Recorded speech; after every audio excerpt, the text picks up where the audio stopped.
सवारों ने घोड़ों को पंख लगा दिए। वो दौड़ नहीं रहे थे, उड़ रहे थे, और लड़ाके हाथी पीलवान के अंकुश की चोट खाकर चिंगाड़ रहे थे। फिर कोलाहल के बीच तुरंत खुल गया किले का सिंह द्वार। हूं हूं कर निकल पड़े योद्धा, धाए ले ले कुंतल कटार। बोले जय हर हर ब्याली की, बोले जय काल कपाली की, बोले जय गढ़ की काली की, बोले जय खप्पर वाली की। खर कर वालों की जय बोले, दुर्जय ढालों की जय बोले, खंजर फालों की जय बोले, बरछे भालों की जय बोले। बज उठी भयंकर रणभेरी, सावन घन से धौंसे गाजे, बाजे तड़ तड़ रण के डंके, घन घनन घनन मारू बाजे।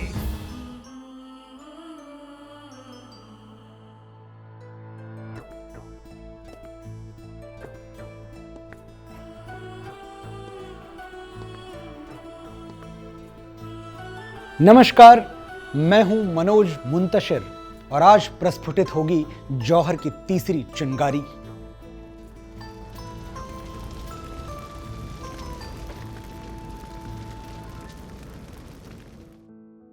मेवाड़ की महारानी पद्मिनी साक्षात मां सीता का रूप थी। उतनी ही सुंदर, उतनी ही पवित्र, उतनी ही सतीत्व से भरी हुई। उनके रूप की चर्चा दिल्ली के दुष्ट सुल्तान अलाउद्दीन खिलजी तक पहुंची तो सीता हरण के लिए खिलजी को रावण बनते देर नहीं लगी। उसने भेज दिए अपने सैनिक मेवाड़ को तबाह करने के लिए, लेकिन मेवाड़ी राजपूतों की तलवारों का पानी हहराया तो खिलजी की सेना गीली मिट्टी की तरह कटती फटती चली गई। इस पराजय से बेखबर दिल्ली में खिलजी राग रंग में डूबा हुआ था। देखें कैसा था खिलजी का शीश महल, उसका भोग विलास। शीश महल की दीवारों पर शोभित नंगी तस्वीरें, चित्रकार ने लिखी बेगमों की बहुरंगी तस्वीरें। देह सुरभि फैली गजगति में, छूकर छोर गुलाबों के, मधुमाते चलते फिरते हूं मानो फूल गुलाबों के। शीश महल की सुंदरियां ऐसे टहल रही थीं जैसे गुलाब के फूल चल फिर रहे हों। उस पर दो दो रति प्रतिमाएं तिरछी चितवन से जीती। उनसे पूछो उन्हें देखने में कितनी रातें बीती। काम मुद्रा में लीन दो प्रतिमाएं जिन्हें खिलजी ललचाई हुई आंखों से ताकता रहता था। और वो युवतियां खिलजी के शीश महल की, भरी जवानी में तन की क्या पूछ रहे हो सुघराई। पथिक चकित थी उनके तन की सुघराई पर सुघराई। इतनी सुंदर औरतें कि उनकी सुंदरता पर सौंदर्य भी चकित था। हंसी बेगमों की आंखें, मुख भीतर रसनाएं डोली। गंध कबाबों की गमकी, मधु चलो पिए सखियां बोली। बड़े नाज से झुकी सुराही, कुल कुल कुल की ध्वनि छाई। सोने चांदी के पात्रों में लाल लाल मदिरा आई। एक घूंट दो घूंट नहीं, प्यालों पर प्याले टकराए। और भरो मधु और पियो मधु के रव महलों में छाए। मधु पी मत्त हुई सुंदरियां, आंखों में सुर्खी छाई। वाणी पर अधिकार नहीं अब, गति में चंचलता आई। डगमग डगमग पैर पड़े, हाथों से मधु ढाले छूटे। गिरे संगमरमर के गच पर नीलम के प्याले फूटे। गिरे वक्ष से वसन रेशमी, गुथे केश के फूल गिरे। मस्त बेगमों के कंधों से धीरे सरक दुकूल गिरे। सीने से रेशमी आंचल और कंधों से दुपट्टे सरकने लगे। माणिक की चौकी से भू पर मधु के पात्र गिरे झनझन। बिखरे कंचन के गुलदस्ते गिरे धरा पर मणिकंगन।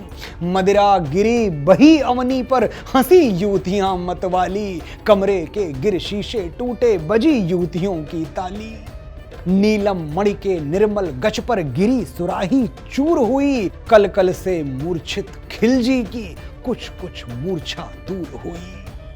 सुराही टूटने की आवाज सुन के नशे में धुत अलाउद्दीन खिलजी की बेहोशी टूट गई। परियों के मुख से स्वर लहरी निकली मधुर मधुर ताजी। सारंगी के ताल ताल पर छम छम छम पायल बाजी। एक साथ गा उठी युवतियां, मूर्छित के खुल गए नयन। कर्कश स्वर के तारतम्य से उठा त्याग कर राज शयन।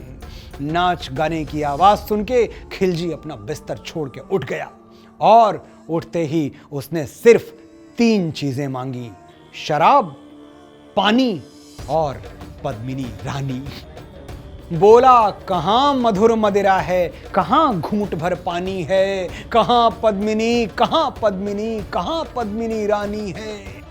हाव भाव से चली युवतियां सुन उन्मादी की बोली, राग रागिनी रुकी रुका स्वर, बंद हुई मधु की होली। खिलजी की आवाज सुनी तो यहां वहां फिर रही युवतियां आकर उससे लिपट गईं। नयन कोर से क्षण देखा, क्षण होठों पर ही मुस्काई, जिधर अंग हिल गया उधर ही परियों की आंखें धाई। आलिंगन के लिए मनोहर मृदुल भुजाएं फैलाई, खिलजी की गोदी में गिर गिर आंख मूंद ली जम्हाई। उन्मादी ने करवट बदली, छम छम नखरे से घूमी, उसकी पलकों को चूमा, मधुमस्ती में झुक झुक झूमी। पर इनका कुछ असर न देखा, तुरंत तरुणियां मुरझाईं, अरुण कपोलों पर विषाद की रेखा झलकी कुंभलाई। खिलजी पर किसी युवती, किसी लड़की की छुअन का, किसी के स्पर्श का कोई असर नहीं हो रहा था। उसके तन और मन पर तो सिर्फ रानी पद्मिनी छाई हुई थी। शीश महल की परियों ने अय्याश खिलजी पर अपना जादू बेअसर होते हुए देखा तो उनका हाल क्या हुआ। अपनी कजरारी आंखों पर, अपने गोल कपोलों पर, अरुण अधर पर, नाहर कट पर, सुधा भरे मधुबोलों पर, अपने तन के रूप रंग पर, अपने तन के पानी पर, अपने नाजों पर, नखरों पर, अपनी चढ़ी जवानी पर घृणा हुई। गड़ गई लाज से, मादक यौवन से ऊबी, भरी निराशा में सुंदरियां चिंता सागर में डूबी। बोल उठा उन्मादे फिर, मुझको थोड़ा सा पानी दो, कहां पद्मिनी, कहां पद्मिनी, मुझे पद्मिनी रानी दो। खिलजी अपने ख्यालों में ही रानी पद्मिनी को प्रलोभन देने लगा। बोलो तो क्या तुम्हें चाहिए, उसे ढूंढ कर ला दूं मैं, रूप राशि के एक अंश पर ही साम्राज्य लुटा दूं मैं। वो कामी ख्यालों में ही रानी से पूछने लगा, कब अधरों के मधुर हाथ से विकसित मेरा मन होगा, कब चरणों के नख प्रकाश से जगमग सिंहासन होगा। बरस रहा आंखों से पानी, उर में धधक रही ज्वाला, मुझ मुर्दे पर ढुलका दो अपनी छवि मदिरा का प्याला। वो खुली हुई आंखों से स्वप्न देख रहा था। प्राणों की सहचरी पद्मिनी वो देखो, हंसती आई, ज्योति महल में फैल गई, लो बिखरी तन की सुघराई। आज छिपा कर तुम्हें रखूंगा अपने मणि के हारों में, अपनी आंखों की पुतली में, पुतली के लघुतारों में। वो अय्याश अपने ही बुने हुए माया महल में भटकने लगा। हाय पद्मिनी कहां गई, फिर क्यों मुझसे इतनी रूठी, अभी न मैंने उसे पिन्हा पाई हीरे की अंगूठी। किस पर्दे में कहां छिपी मेरे प्राणों की पहचानी, हाय पद्मिनी, हाय पद्मिनी, हाय पद्मिनी महारानी। इतने में चित्तौड़ नगर से गुप्त दूत आ गया वहां।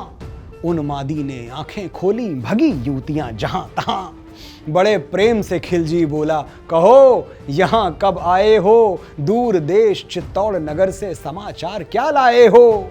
मुझे विजय मिल सकती क्या रावल कुल के रणधीरों से, मुझे पद्मिनी मिल सकती क्या सदा अर्चिता वीरों से।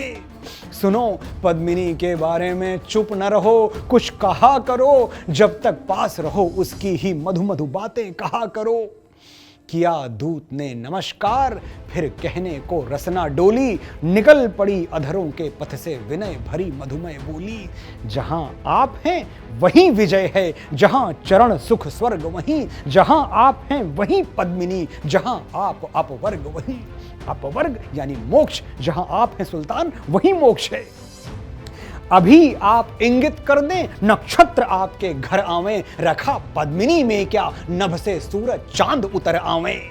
जिधर क्रोध से आप देख दें उधर प्रलय की ज्वाला हो, जिधर प्रेम से आप देख लें उधर फूल हो माला हो। महापुरुष चित्तौड़ नगर के पास परी सी चित्तौड़ी, सौत पद्मिनी को न चाहती वही मानिनी सी पौड़ी।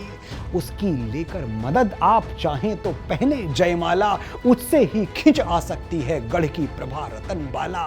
इस दूत ने एक षड्यंत्र की ओर इशारा किया और रानियां हो सकती उसके पैरों की धूल नहीं, सच कहता उसके समान हंसते उपवन के फूल नहीं। रोम रोम लावण्य भरा है, रोम रोम माधुर्य भरा, बोल बोल में सुधा लहरती, शब्द शब्द चातुर्य भरा। हिममाला है पर ज्वाला भी, लक्ष्मी है पर काली भी, दो डग चरना दुर्लभ पर अवसर पर रण मत वाली भी। इतनी कोमल कि 2 कदम चलना मुश्किल है, लेकिन अवसर पड़ जाए तो काली की तरह रण में हाहाकार मचाने में भी पद्मिनी सक्षम है। ऐसी है पद्मिनी। कानों से सुनकर आंखों से देखा जाना पहचाना, रतन रूप की दीप शिखा का समझें उसको परवाना। इससे पहले जाल प्रेम के आप बिछावें बिछवावें, इस पर मिले न तरुणी तब फिर रण के बाजे बजवावें। इस प्रयत्न से कठिन न उसका विवश अंक में आ जाना, शरत चांदनी सी आकर प्राणों में बिखर समा जाना। बड़े ध्यान से वचन सुने थे, खिलजी ने अंगड़ाई ली, बोला कहो सजे सेना अब भैरव सी जम्हाई ली। खिलजी ने अपनी सेना को कूच का आदेश दे दिया। क्षण भर में ही बजे नगाड़े, गरज उठे रण के बाजे, निकल पड़ी झंझन तलवारें, सजे वीर है गज गाजे। उधर दुर्ग सन्निधि अरि आया, रूप ज्वाल को रख प्राणों में, रतन चला आखेट खेलने, इधर भयद वन के झाड़ों में। इधर खिलजी चित्तौड़ की ओर कूच कर रहा था, उधर रानी पद्मिनी के पति महाराज रतन सिंह शिकार खेलने जंगल की ओर निकल पड़े। मृग दंपति को मार विपिन में रावल ने जो पुण्य कमाया, वन देवी का तप्त शाप ले खिलजी से उसका फल पाया। जंगल में एक हिरण के जोड़े को मारकर महाराज रतन सिंह ने एक अभिशाप को आमंत्रण दे दिया। बोला पथिक पुजारी से, क्यों वन देवी ने शाप दिया था, क्यों कैसा अपराध हुआ, क्या रावल को जो ताप दिया था? कहो न देर करो, अब मेरी उत्कंठा बढ़ती जाती है, सुनने को विस्मित गाथा वो मेरी इच्छा अकुलाती है। वन में कौन सी घटना घटी, शिकार खेलते हुए राजा रतन सिंह से क्या अपराध हुआ और उस अपराध का परिणाम कितना भयानक था, ये कहानी अगली चिंगारी में ही।